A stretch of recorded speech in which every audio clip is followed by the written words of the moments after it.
Muhammad Ali proclaimed himself the greatest. I am the king of the world. I'm pretty. Hold it, you're not that pretty. I'm a bad man. Wait. I shook up the world. I shook up the world.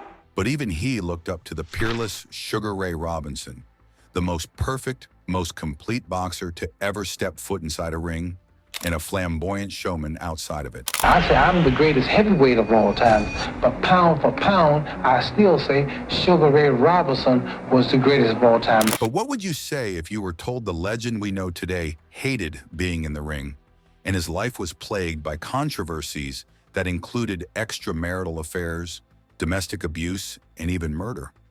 How well do you really know the man that was Sugar Ray Robinson? Let's delve into his darker side to reveal some of his secrets. It's been a while since Sugar Ray Robinson dominated world boxing, beating all comers as a featherweight and welterweight before taking over the middleweight division and enjoying one of the most legendary careers of all time.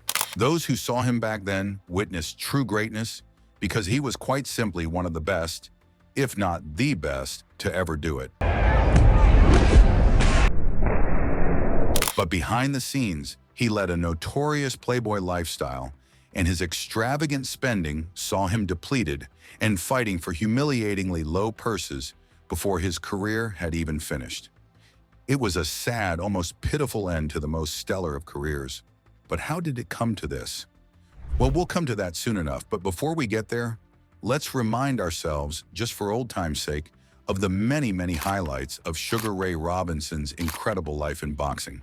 Like many boxers, Sugar Ray Robinson didn't get an easy start in life, but unlike some, he wasn't born into utterly hopeless poverty either, and it seems he had a family who cared for him. His father was a cotton farmer from Georgia who moved to Detroit and ended up working 2 jobs to support his wife and 3 kids.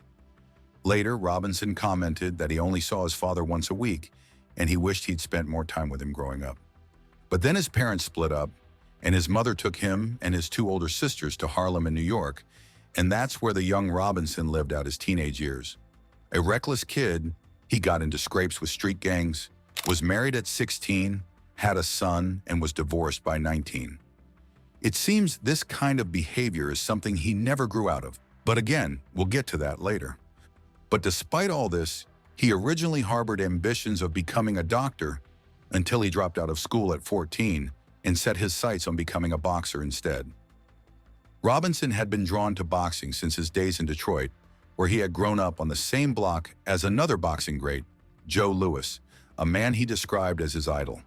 However, once in Harlem, he began to learn his trade and hone his skills on the bootleg fight circuit.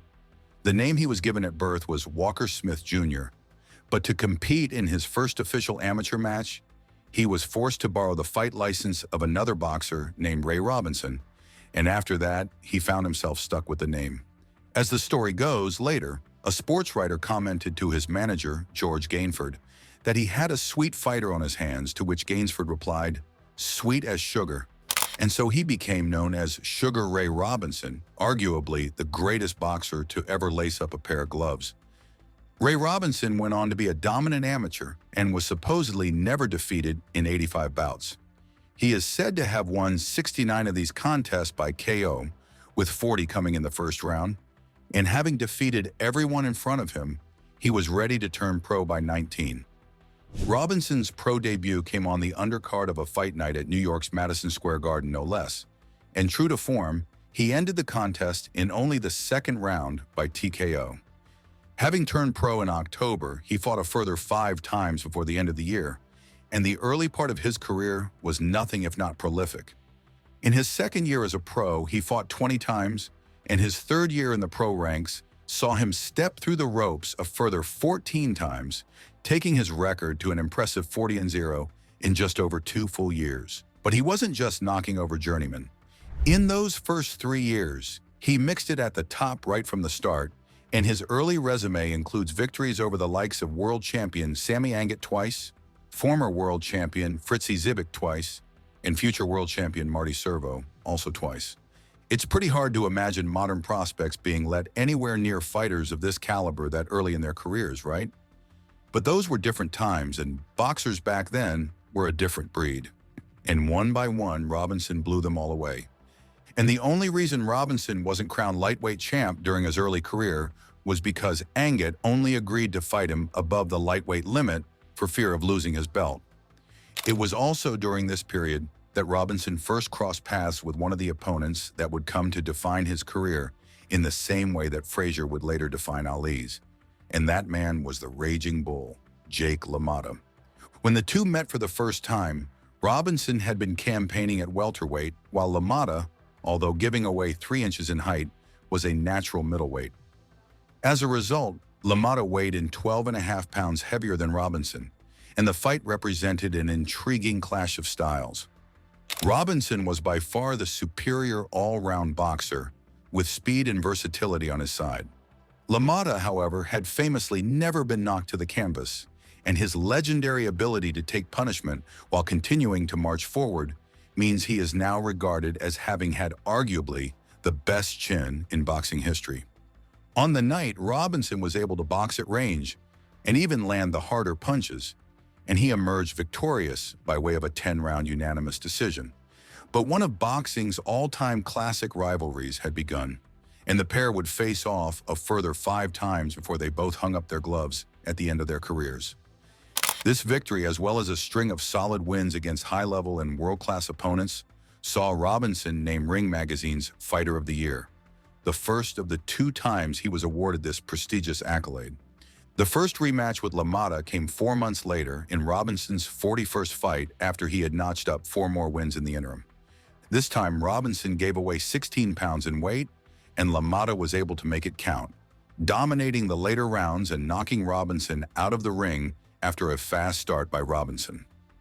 LaMotta took the W by way of a unanimous points victory and handed Robinson what was probably his first taste of defeat as either an amateur or pro in the process. But to modern fight fans, what happened next now will seem absolutely crazy. You know how we just said that boxers back then were a different breed? Well, get this. Robinson rematched LaMotta just 21 days later. And it wasn't even his next fight, because he managed to fit in a quick 10-round points win the week before. This time, Robinson once again came out on top, winning a unanimous decision, and the very next day, with the U.S. becoming ever more heavily involved in the Second World War, Robinson was drafted into the U.S. Army. Robinson's life was nothing if not eventful, huh? During his 15 months of service, Robinson didn't see any combat himself. Instead, as a well-known sports star, like his hero Joe Louis, he was employed entertaining the troops, performing in exhibition bouts and other similar activities. During this time, he also faced an aging Henry Armstrong, another of Robinson's heroes. However, at the time, Armstrong was well past his best, and Robinson beat him easily, only accepting the matchup to give the older fighter a payday and help him out of the financial difficulties he was then facing. Following this, Robinson's time in the Army came to a bizarre and typically controversial end. Just before being sent to Europe, Robinson disappeared from his barracks and was found outside in the street several days later by a stranger. He claimed to have fallen down the stairs and had complete amnesia, being unable to recall what had happened or how he had ended up in the hospital where he woke up. At first, he was accused of trying to leave high and dry, but a doctor finally cleared him, and he left the Army on an honorable discharge to resume his career as a boxer. In the period that followed, he picked up 2 more decision wins over Jake LaMotta, taking the score to 4-1 in Robinson's favor. He also fought out a draw with Jose Basora, the only other blemish on his record at this point, and he defeated Sammy Angat for a 3rd time on the way to taking his record to 73-1-1. And yet, unbelievably, after 75 fights and beating everyone there was to beat, he had still never been given a shot at a world title. This was partly due to mafia involvement in boxing at the time. I'm sure you're familiar with that realm, especially if you've seen any of our other videos, not to mention any names, ahem, Sonny Liston. The mafia was in control of much of what went on in the sport, and since Robinson refused to deal with them, they refused to give him his shot, but he couldn't be denied forever. And finally, in his 76th professional bout, he faced Tommy Bell for the vacant welterweight crown. During the fight, Robinson didn't have it all his own way and was even knocked down at one point, but he was able to rally, taking the win and the belt via unanimous decision after 15 hard-fought rounds. Having finally been crowned world champion, Robinson fought a further 4 non-title bouts before his first defense, and then disaster struck in what would prove to be one of the darkest moments of Robinson's career.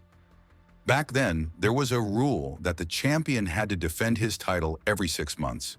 The problem was, at welterweight, apart from Bell, who Robinson had taken the belt from a few months before, his dominance was so overpowered that there were few boxers around who were capable of even giving him a good fight.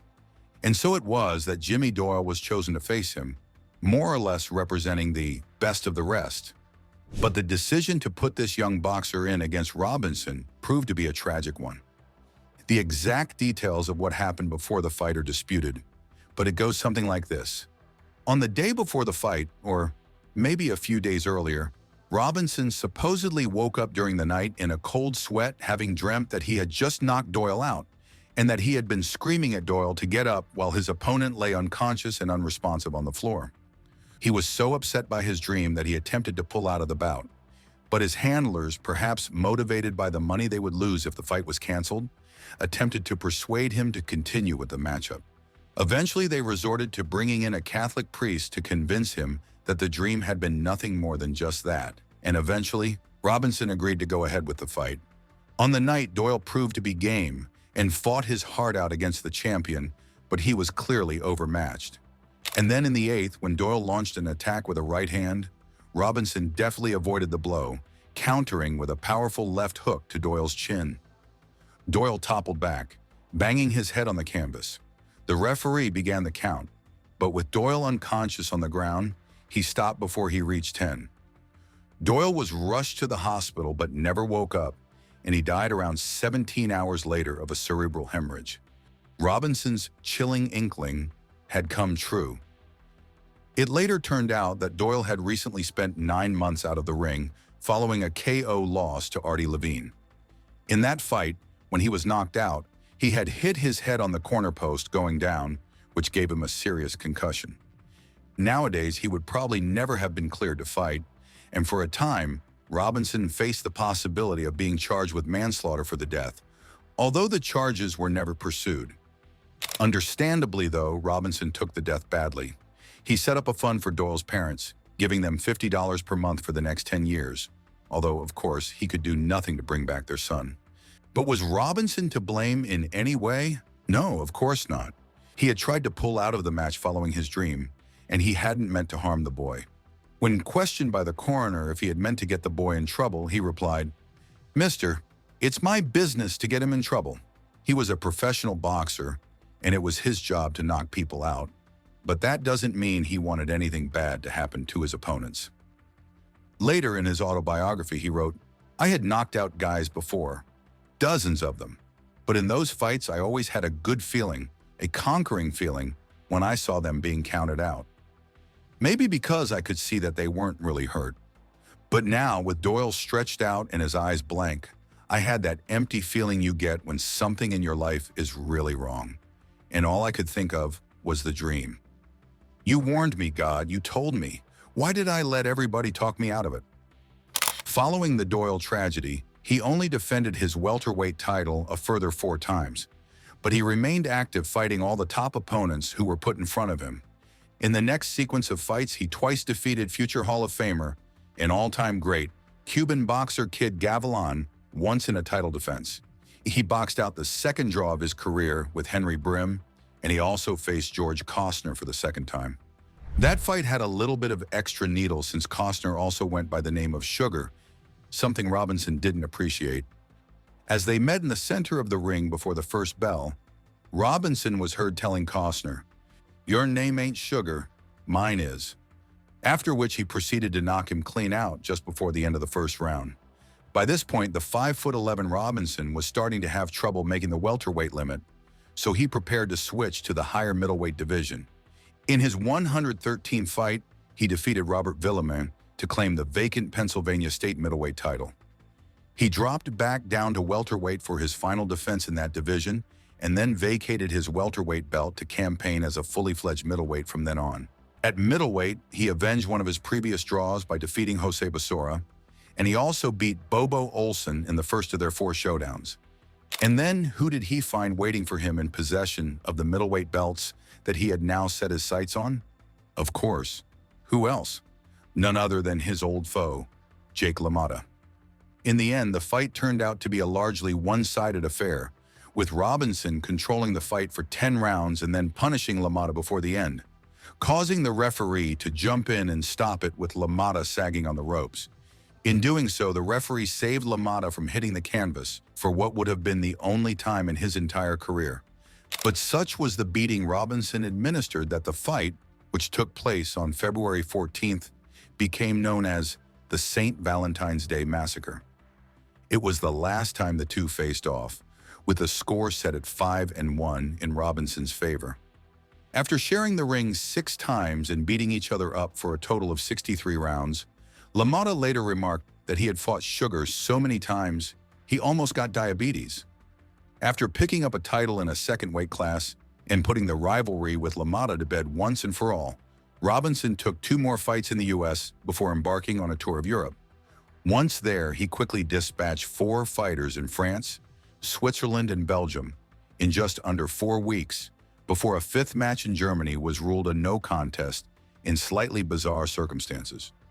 During that fight, he delivered what he thought was a knockout blow to the kidney of his opponent, but the shot was an illegal one in Europe, despite being legal in America, and the fight was waved off.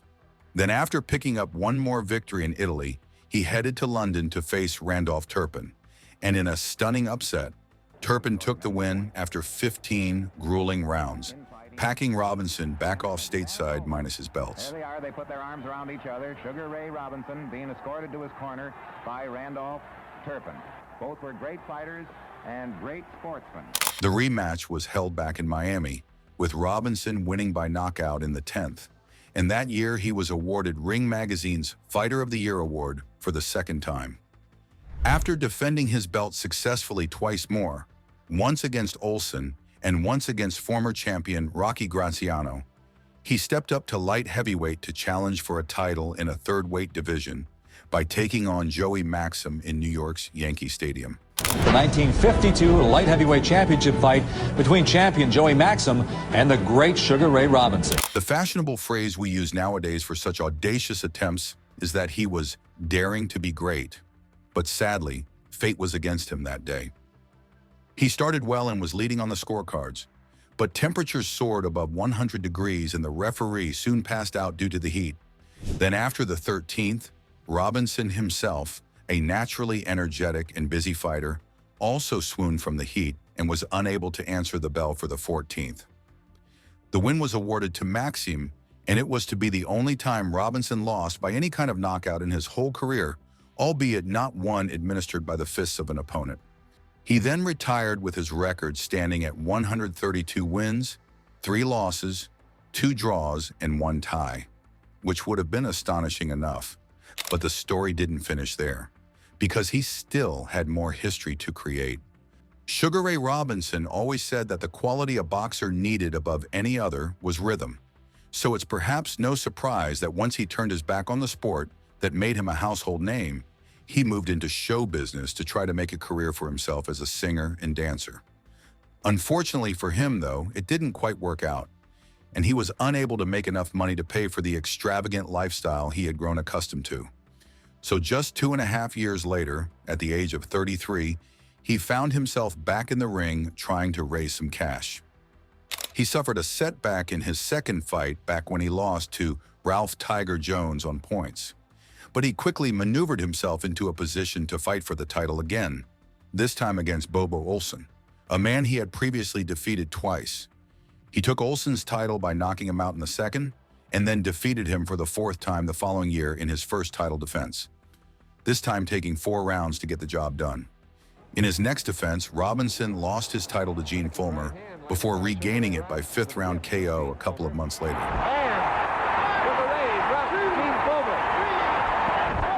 He ended that fight with a spectacular left hook that was voted in 1997 as the best knockout in the Ring Magazine's then 75-year history. When Fullmer got up from that punch, he supposedly asked his cornerman, "Why is Robinson doing exercises between rounds? Look at him over there, jumping up and down." So fast and powerful had the punch that got him been, he didn't realize he'd just been knocked out. Next up was Carmen Basilio, and in that fight, a bloodied Basilio came out on top, despite being cut to the nose and the eye and giving away 5 inches in height to the much taller Robinson. There was no love lost between the two, and after the bout, when Robinson wouldn't admit how hard Basilio punched, Basilio remarked that Robinson wouldn't tell the truth to God. A rematch was quickly arranged, and despite now being 36 and clearly on the decline, Robinson punished Basilio over 15 rounds to reclaim his title. With this win, he became a 5-time middleweight world champion, becoming the only boxer to have captured the title that many times in a single division. That was to be arguably the final highlight in his incredible career, however. 2 years later, age 38, he lost his belts to Paul Pender, and despite 2 subsequent attempts, he was unable to ever recapture a world title. But sadly, it didn't end there. And what had been one of the most outstanding careers in boxing history was stretched out for much longer than it should have been. Robinson fought on until the age of 44, losing to several fighters who wouldn't have been fit to carry his bags when he was in his prime. So Sugar Ray Robinson had 40 fights, right? 40-0. And then he lost 1 fight, right? And after he lost that 1 fight, he went 80 fights undefeated. Of his 19 losses, 15 came after he was 35, and of those, 10 came after he turned 40. No fewer than 5 of his losses came in his final year as a boxer. His last defeat came at the hands of Joey Archer, his 201st professional fight, after which he retired for good with a final record of 174, 19-6, with 2 no contests. 109 of his wins came by way of knockout. The reason he continued to box, even when his best days were obviously far behind him, was his penchant for lavishness and the outrageously swanky lifestyle he lived. When in his prime, he transcended the world of boxing and crossed over into the mainstream, being among the first Black American sports stars to do so. He owned a nightclub and a restaurant, and he was as much a part of the New York social scene as contemporaries such as Frank Sinatra. He famously drove around in a flamingo pink Cadillac, a car that even went to Europe with him, to the delight of those who saw him in it on the streets of Paris. And when he traveled, he surrounded himself with a large team of helpers and hangers-on that included a secretary, a barber, a masseur, a voice coach, trainers, managers, beautiful women, and even a dwarf mascot. And some of them, he admitted, were included just for laughs. When he was in Paris, a steward referred to his team using the French word entourage, and Robinson liked the word so much he adopted it. And it's still the word we use for this in English to this day. But despite estimated career earnings of around $4 million, a huge amount of money back then, he managed to blow the lot and was unable to make enough to continue living the way he was used to through his show business exploits or even his comeback bouts. By the mid-60s, he was flat broke, and it is thought that towards the end, Sugar Ray Robinson, arguably the greatest boxer of all time, had to fight for as little as just over $1,000 a night just to pay his tax bills. According to one pitiful story, in 1965, after his final retirement, he was presented with a huge trophy at Madison Square Garden to honor his achievements in the ring. But when he got it home, he didn't own a single piece of furniture sturdy enough to place it on. It wasn't just his careless spending that got him into trouble, though. After being divorced for the first time at just 19, he then married Edna Mae Hawley, a renowned dancer. Things didn't start well for the two since Robinson's first attempt at wooing her involved him pushing her into a swimming pool.